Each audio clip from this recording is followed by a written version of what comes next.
Hello everyone, welcome to the Red Accordion, the West End. I'm James Jenkins and this is What's Your Story Vancouver, and we're very excited today to have Trish Dolman on the show.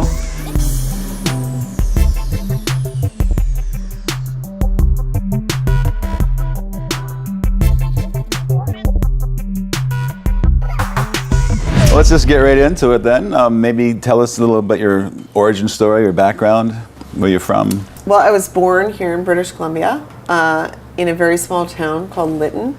I grew up on a ranch between Lytton and Lillooet, which was a cattle ranch. Mm-hmm. Rode horses every single day. Did not have a television. Once a year, someone would stomp around with an antenna the bunny and try to get a CBC signal. This was in the 1970s. Mm-hmm. And so I really grew up. I wasn't like one of those people who grew up playing with cameras. We had a Super 8 projector and would watch old home movies. And I remember watching like Mickey Mouse cartoons and stuff on Super 8, and that was like the only thing we had. So I mostly grew up outside, and I think that's probably one of my biggest influences is relationship to nature, and I think that also affects my work. And then I also love animals. So yeah. You had to use your imagination, I guess, growing up, playing outside a lot. Totally, and I'm a mom now, and I really see that. You know, when you're not watching a screen, you're using your imagination. And so I really appreciate that about how I grew up, yeah. Well, you're a very lucky childhood, horses and on a big ranch now. Everyone's goal is to basically get to that point again, living on a ranch or in seclusion, or yeah. Well, I was escaping what was going on inside the house, so okay. It was better for me to be outside. Let's just put it that way. All right, well, we're moving on then. Well, no, that was actually an important part of growing. I'm not afraid to talk about that. I have a strong sense of I react strongly to injustice, and most of my work, a lot of my work, are social issue documentaries. And a lot of my work has focused on women, and my work has focused on working with women and employing women directors and supporting other women. And that really comes from growing up in an abusive home where my mother was beat by my father. And that made an impression on me as a kid, which was like, that sucks. People don't have to behave that way. And it gave me a strong sense of social justice in my work. And so I think it's important. Oh, 100%. Yeah. Get that word out there and spread that message, basically. And, yes. And now is the best time ever to basically do that. Yeah, it's interesting because obviously I'm a woman and I've worked in this industry like my whole life. And I was just always directing and working. When you're a woman, I think you just work with more women. It just naturally happens. And I was, supporting other women directors early on in my career before it was like a thing. And what's interesting is just watching that there's like a tipping point somehow, right? All these women were working and lobbying for this conversation around gender parity to happen. And then one year, all of a sudden, everyone's like, okay, gender parity, we're going to do it. It just happened in the last 2 years. So I think it's great. I'm thankful. I think it's great too. Let's do it. Exactly. We've had lots of women on the show, probably more women on the show than guys. It just happened that way. That women are killing it here in Vancouver. Yeah, there's a lot of talented people here in Vancouver. Okay, let's rewind it again. When did you move to Vancouver? So, I finished high school on Vancouver Island, and then I didn't really live in Vancouver until after university, and I wanted to travel and see new things, so I went to university in Montreal. I went to McGill and then Concordia. So I didn't end up moving back to Vancouver until I was about 24. So it was in high school that I sort of got this vague idea that I wanted to get into media. And mostly because I wasn't like a virtuoso at anything. I was one of those people a jack of all trades, or a Jill of all trades, we'll say. I was a jack of all trades. I'm happy to be Jack. I mean, I was a good student. I got good grades. I worked hard, and I think if you want to be in this business, you have to work hard and to get good at it. It takes a lot of time to get good at it. So I was a good student, but I looked around and I took art classes. I was definitely art focused, though I liked biology and geography and other subjects. But I could see I wasn't like the best artist in my art class. There was this guy I remember who was an amazing artist, and he could sketch, and he went on to become an animator. So I did well in art, and I liked art, but I could tell I wasn't him. And I wasn't like a virtuoso piano player, and I wasn't like the best basketball player on the team. So I wasn't going to get like a scholarship for any of that stuff. And so I realized I probably needed to do something that was more general, that encompassed all my interests, and that I was good but not excellent at like painting or something. Did you ever take the Myers-Briggs tests and get your personality and what works for you kind of thing? I did all that. I remember in high school doing like a bunch of testing to determine what your career, in your career counseling, and mine came back as media. Yeah. And I was like, that seems good. So I did like a summer placement in an ad agency here in Vancouver, I think when I was 16, because I thought, well, maybe I'll go into advertising, which I'm really glad I did that summer placement, because that cured that. I was like, wow, advertising's super boring. So I knew I didn't want to do that. And then when I went to McGill, I took this first year class, and it was called Film as Mass Media. And it was taught by a professor named Ron Burnett, who then moved here to Vancouver and became the chancellor of Emily Carr College, and turned it into Emily Carr University, and actually is really the visionary behind their new campus. Okay. And he was an amazing professor. Like, I think everyone has a high school teacher maybe, or someone who really stands out as influential. And so pause there for a second, jumping ahead to a further question, would you consider him a mentor? Yeah. Yeah, Ron and I have remained friends. I looked him up after I was back here in Vancouver, and we sort of have lunch or meet up every once in a while. And he retired. I went to his retirement party, etc. And he's definitely a mentor, and I just really look up to him. And I actually have great love for him, because he was such a positive influence for me. So, and admiration. He's like this wacky experimental filmmaker, and really just does his own thing. But I had kind of an epiphany in one of his classes, and he, in this film class, showed this film called Hiroshima Mon Amour. And it's this black and white film, French film. And he got the print, and it wasn't subtitled in English. And of course, McGill is English in a French city in Montreal. And so he live translated it. And there's some intimate scenes. There's this sex scene in a shower, and it's very beautiful. The cinematography is amazing. And everyone started kind of laughing nervously as he live translated this sex scene.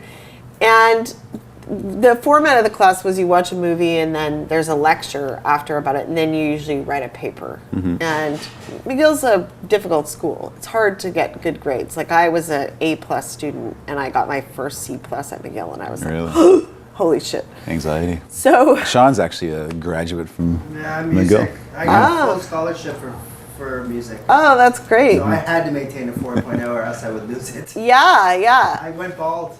You went bald. Yeah, joking. McGill was hard, and I had all these friends at like American colleges who were like, oh yeah, I have a 4.0, and I was like, what? Because at McGill you basically had to just kill yourself to get good grades. Anyhow, so the next class he came in and he'd prepared a speech, which he still has to this day, where he basically read us the riot act on how we were like cretins for laughing.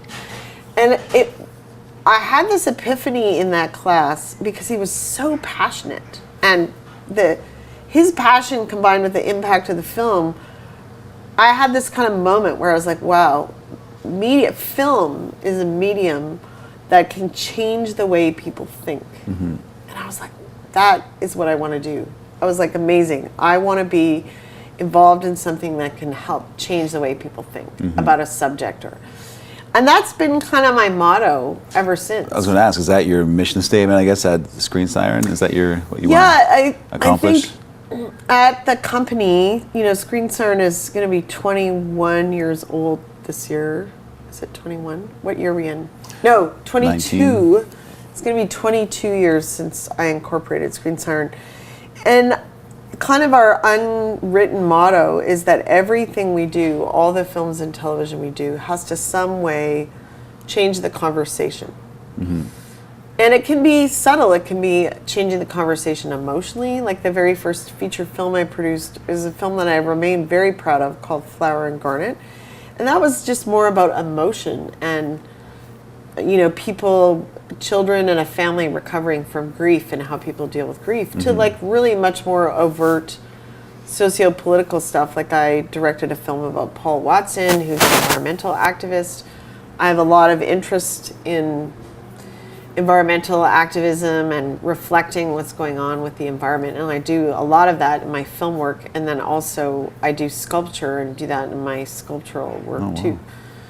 A lot of stuff about the environment. So that's just kind of our unwritten motto is everything has to somehow change the conversation. So we don't do like just super commercial work for the sake of being commercial. We want all the stuff to be successful, but like recently we did a film. You want some thought-provoking material basically on the screen. So we produced a film called Indian Horse, which was based on the novel, award-winning novel by Richard Wagamese, Indigenous Canadian author who lived in Kamloops. And last year in 2018, it was the most successful English language Canadian theatrical film of the year. Oh, so a lot of people saw it. Yeah, thanks. Let's try it. Here we go. Let me in. Let's see what you can do.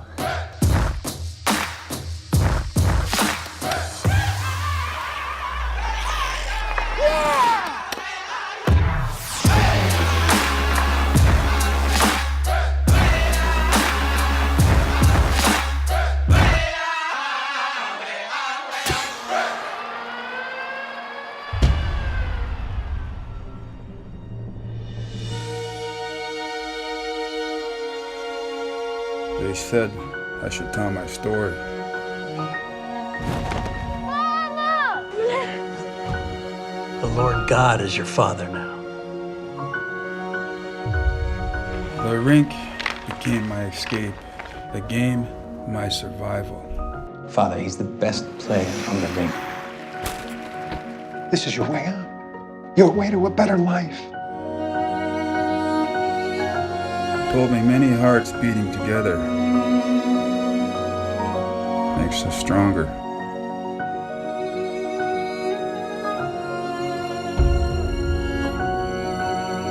I came far to make this journey. Can't understand where you're going if you don't understand where you've been.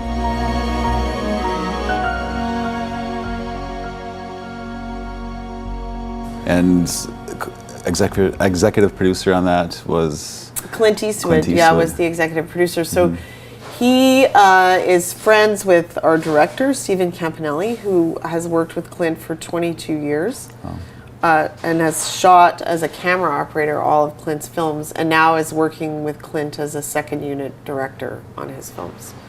So he brought Clint on board. He showed Clint the film, and Clint loved the film, and he came on board. Yeah, That's awesome. Yeah. Well, tell me about Screen Siren and like the name, the logo, all that kind of stuff.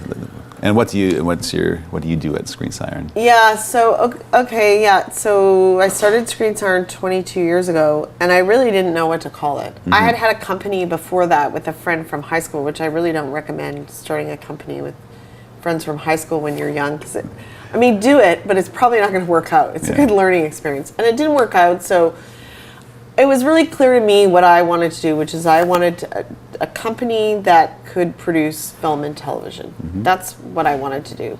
And so I was trying to think about something that embodied like the notion of women behind the camera. Because 22 years ago, there were not that many female-driven companies. There still aren't. But I was trying to think of the name, and my brother often is incredibly helpful for me in moments where I can't think straight. He'll be like, say something really obvious. So I was talking to him on the phone. He's like, "How are you doing?" And I'm like, "Yeah, good. I can't think of a name for my new company. I'm just really struggling." He goes, "I thought you had a name. I thought it was Screen Siren Pictures." And I was like, "Oh yeah, that's the name." And the inspiration, because I was, fooling around with like Siren, or I wanted this idea. The idea of Screen Siren is back in the early days of film, there was actually a lot of women directors in the silent era, and a lot of the on-screen actresses, the screen sirens as they were called in that kind of early Hollywood era, also would direct. Oh, really? Were producers. Okay. So it wasn't until talkies that really kind of women got pushed out of directing, but there was a much higher percentage of female directors in silent films than there even is today, right? We're still hovering around 5% women directors of feature films, and it kind of has come up and then it's gone down.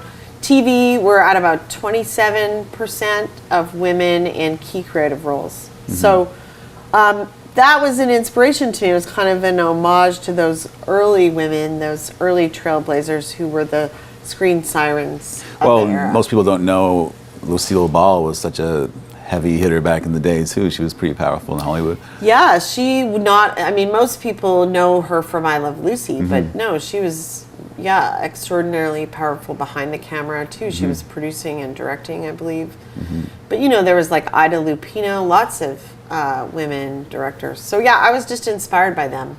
Because we tend to think, when we think about history, we always think that we're here today, especially when you're young, like you're doing this for the first time. Like no women have ever directed. Or like, it's just how we think when we're young, that we must be doing this for the very first time or thinking this way. But it's actually not true if you look back at history. Like, 100 years ago, there were women directing films. More women than today, in fact. Wonder why it fell off or something, just because of the mindset people to do their research. It was something about the technological change to talkies. Like once we became sync sound, it changed. And it probably has to do with money. Suddenly there was more money in it. People got paid more. I don't know. It also could be a lot of the social forces back then, like returning from war and men returning from war and needing employment. I'm not sure. The World War I and World War II had a lot of influence on early Hollywood, right? You had a big wave of migration after World War II from Germany that had a huge influence on Hollywood. At the time, a lot of great directors came, a lot of technology came, writers, DOPs. So I'm not totally sure. I haven't looked at the social factors, but something to think about, I guess. Yeah. You mentioned a few things that Screen Siren has done. Anything coming up in the future, in the near future, or? Yeah, so we have a lot going on. The company and I have always done both documentary, so unscripted work, and then scripted work, both in television and in feature film. So we do feature documentaries and feature film that get released in cinemas, and then we do unscripted documentaries and TV series and scripted that ends up on television and now on streamers. We also do a lot of digital content now with all of our projects. So right now we've got a new series coming that we're going to go into production on the fall that was recently announced, a 4-part documentary series about British Columbia history over the last 150 years. Because in 2021 it's the 150th anniversary of BC joining Confederation, which is different from Canada 150. We joined 5 years later.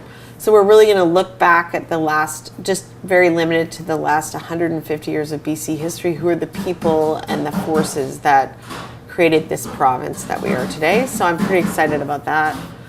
I'm in the middle of directing a feature documentary for Showtime, which I'm really excited about biohacking.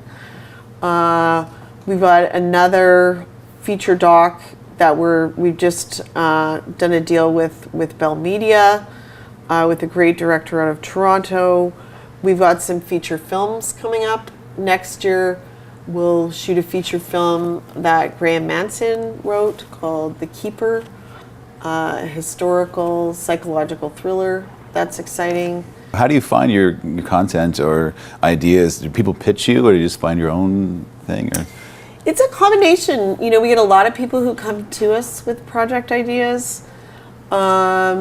We often, you know, are looking for original IP, so we're always looking at books to option. okay, So with the Indian Horse, Christine heard the author Richard Wagamese being interviewed on CBC Radio by Sheila Rogers, and we immediately pursued his book based on that radio interview. So it's a combination of us seeking out original IP in the form of books or magazine articles or different things, or where people come to us with screenplays or ideas that we then develop. Sometimes people come to us with projects fairly late in the game to help them produce them. okay. We have partners across Canada and around the world too that we work with. A lot of the factual stuff, I'm working with a producer out of Toronto named Henry Less. So we did a series last year for Chorus called Bud Empire, following a pot entrepreneur in the Okanagan. His Okay. pot became legal, which was really fun. So it really depends. Well, to add some value to our audience, how would someone go about pitching Screen Siren? You have to come to us through an agent or a lawyer or through Okay. someone we know. Just because we don't have the capacity for. Of course, yeah. Well, that's like, great advice. So you can get Yeah. your ducks in a row and then come prepared. Yeah, basically. get your ducks in a row, come prepared, come through an agent, come through a lawyer, come through a friend of ours. Because we just don't have the capacity to read hundreds of course. scripts a month. And even we can hardly keep up with the material we get. We have outside readers, we have a development manager, we have a team, but we're a small company, and I think that's our strength. You know, we're known for producing really high quality work, and that's because we put a lot of care into that. We're not just like making strips and strips of television programming. Everything we do receives a lot of attention and care, and we put everything behind it. We put a lot of blood, sweat, and tears into everything we do. So we're quite careful about what we choose. So also, we're at pretty much every festival and every market, and Okay. people can book meetings with us. You know, we have Cannes coming up, we've got Banff coming up. We're at TIFF, we're at VIFF. We go to AFM in the US. My producing partner, Christine, goes to Berlin. We're at all those markets because that's how we raise funding. I was just at Hot Docs, which I attend every year too. And that's also a place you can meet with us and talk about ideas. And that's what people also pitch us in those environments.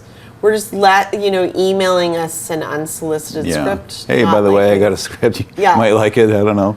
I mean, But, over the years, I've gotten yeah. like faxed handwritten ideas and stuff Really? like that. Or the one I love are people are like, I have a great idea, but I can't tell you what it is. Oh, yeah, I'm like, yeah. well, What is the point? probably not going to work. Do you sign NDAs, that kind of stuff? Yeah, Is you it have like- to sign a form. I mean, it's just one of those. I wish we didn't have to do that, but it's Yeah. one of those liability things.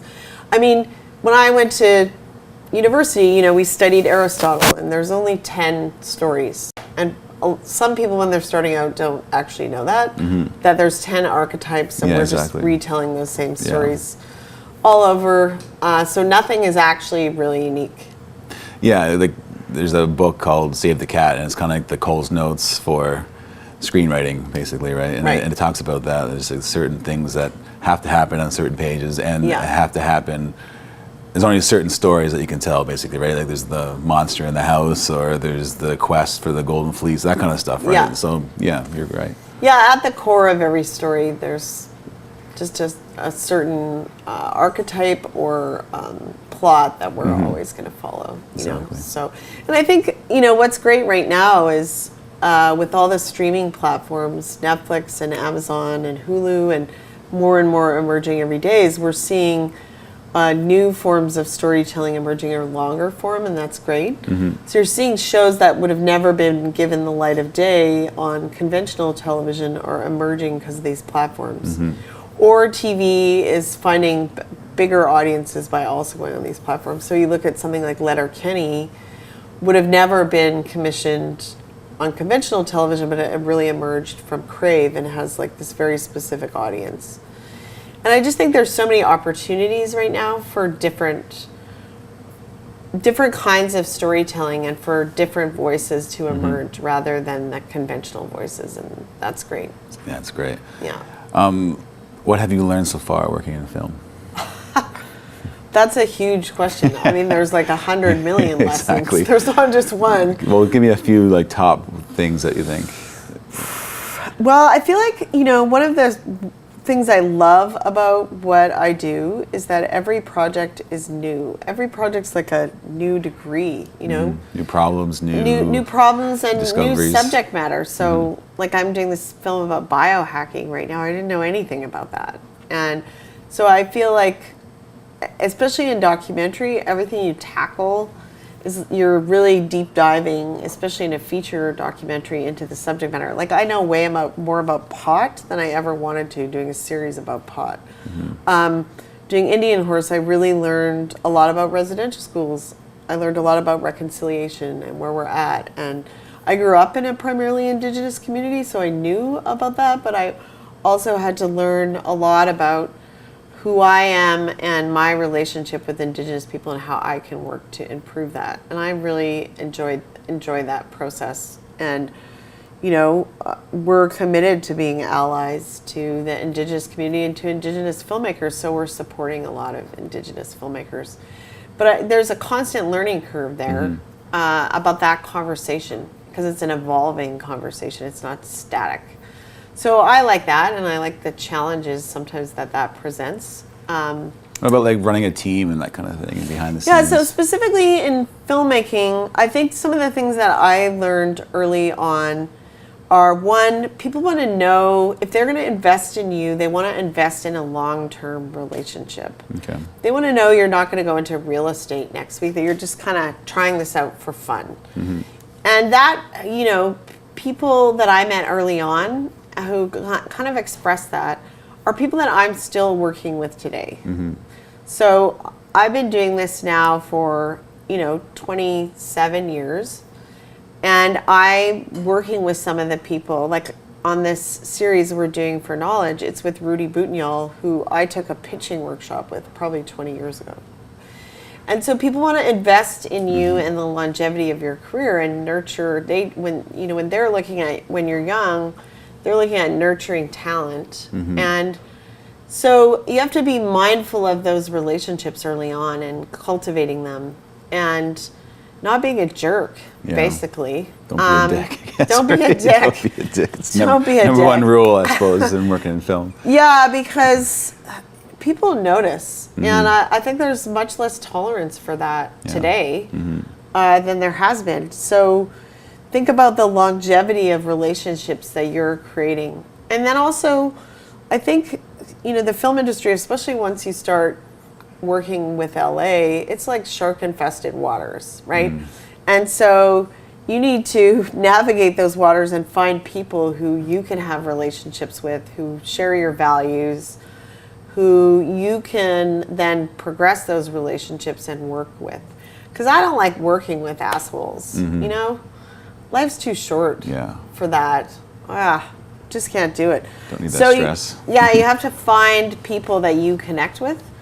The other thing I learned too is I used to think when I was starting out, if I had a bad experience with someone, that meant they were a bad person. And then I saw like friends have relationships with those same people and it worked really well. And I was like, oh, it's just that maybe that is not a fit. I'm not a fit with that person. And so I kind of let that go. I was like, oh, maybe that doesn't mean they're bad or wrong. It's not a fit with me. So I need to find the people who I do fit with, who I can have positive relationships with.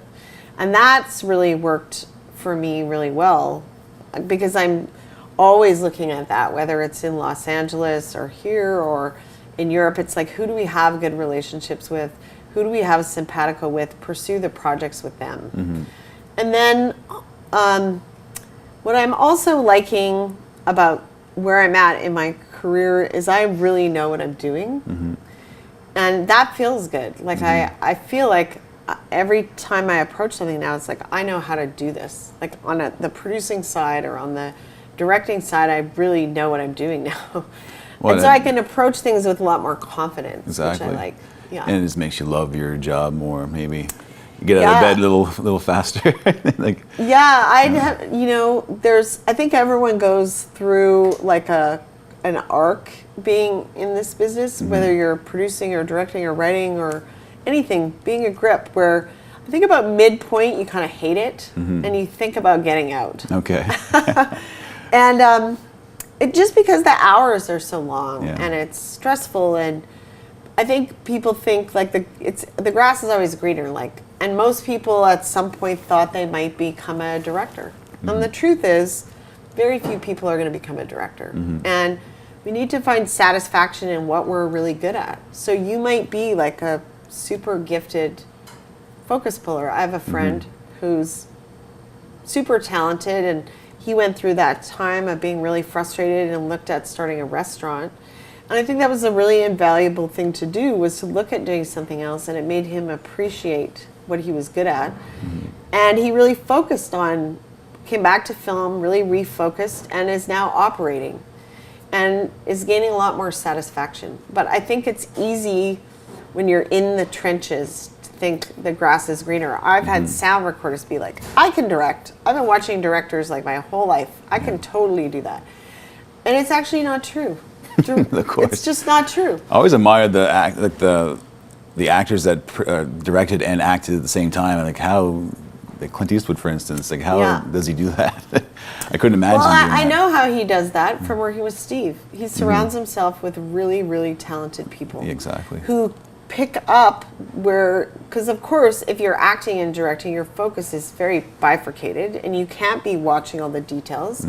So you surround yourself with really good people who are watching those details for you.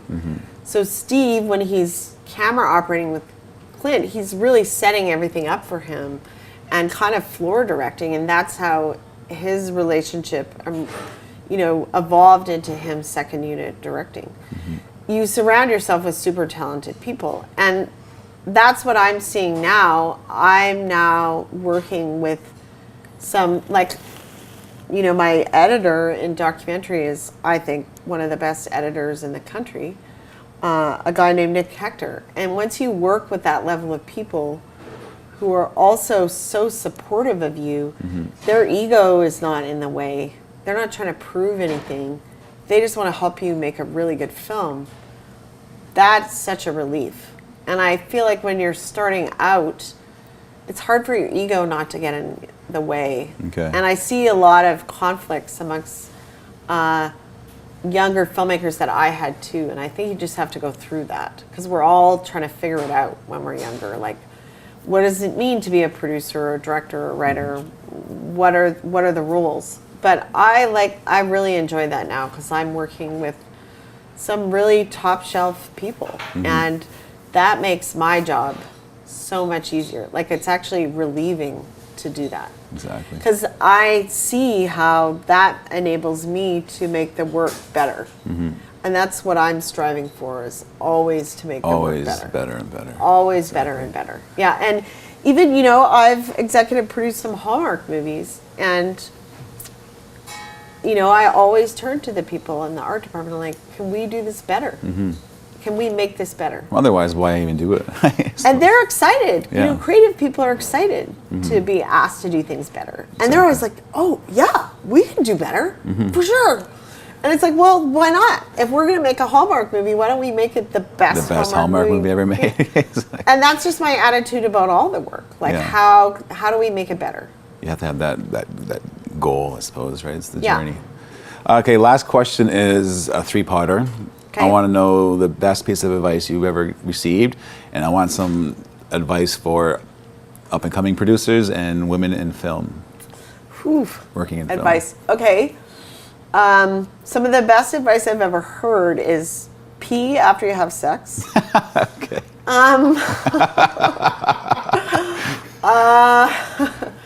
Use condoms. There's a few. No, specifically for what we do, the best advice.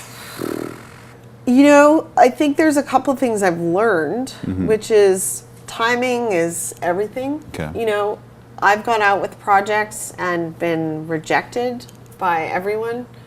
And then I see someone else do that very same project 10 years later. Okay. Or maybe I pull it out 10 years later and it gets picked up. Like there's uncontrollable forces in what we do.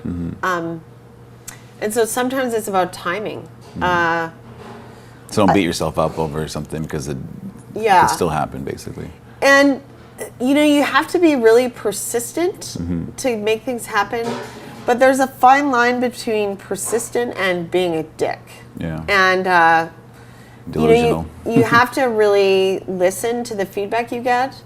I think some other good advice is really do your research. Like before you go out and pitch a project, really do your research on who you're pitching to. What are they doing? What are their interests? Check out their website. What are they programming? What's working for them? Go in knowing all that. You know, if you're pitching to someone like Netflix, and are pitching a series, you have to be prepared to pitch 5 seasons and really have a creatively intact world figured out and ideas and don't ask Netflix, what do you think? They don't want to know that. They're not developing. They want creatively talented people to come in and pitch them and know exactly and be confident and able to deliver. Whereas other, you know, Canadian networks want to develop with you. Okay. They want to be able to give input. So it's a combination of persistence and sensitivity to who your audience is, I think. So I would just say, like, never give up, but you also have to not be tone deaf to who you're talking to.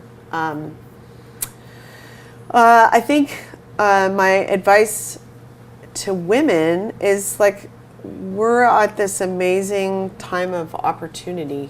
And, you know, I've really recommitted to supporting women because I've always supported and produced for women directors in my career, but I just really doubling down on that, I think, because I want that support too, because I'm also a director. And I've had incredible mentors who have helped me, women mentors who've really gone to bat for me and given me opportunities and taken chances on me when I didn't have a lot of experience. And so I'm thankful for them. And so I want to do the same thing now as well. And so I think there's aspects of filmmaking that are incredibly difficult. Like, I think screenwriting is the most difficult literary form to master. It's not something you master overnight. And I think it takes tons of practice and work. And then there's, you know, sometimes just really uniquely gifted people. I remember taking a screenwriting class, and there was one guy who was, like, incredibly talented. Like, he just stood out. His ability to write a scene and convey, like, what a whole group of people were doing in a scene. And I got an A in screenwriting, and I was nowhere close to that guy. Really? And so there's really gifted people, but then there's also, you have to put in the time to master what we do, because so much of it you just learn on the job. And so I guess what I would say generally is that I think we can't be tokenistic about representation anymore. Like, I still hear people saying, oh, you know, we're staffing a writer's room on a TV series and we got our one woman and our one person of color. Well, we're past that now. The quota, I think. We're not, that's not the conversation we should be having. It's about, like, how do we actually more fulsomely represent this country, Canada, what we see, you know? Our cities are almost 50% non-Caucasian, right? That's what we should be thinking about in terms of representation. How do I represent the population I see? And that's what I tried to do, you know, with my film Canada in a Day, which was a crowdsourced documentary where I asked Canadians to film their lives and send me their footage, and I cut it into a feature doc, as I was really committed to representing the country that I saw, not the country that I'm seeing on television. Exactly. So I would also ask all filmmakers to think about that when you're writing and casting. Yeah. Well, that's a great piece of advice, and again, thank you so much for being on the show. And maybe work with you in the future sometime. Oh, you know? yeah. Thanks for having me. I think what you guys are doing is great. Oh, for I mean, sure. I'm not as funny as Ken Hegan, but there you go. Hey, not much of us are, but thank you so much for watching. Special thanks to the Red Accordion. They have a great happy hour, starts at 3 in the West End. And thank you to KALEV Fitness. And please like, share, and subscribe, and we'll see you next time. What's your story, Vancouver?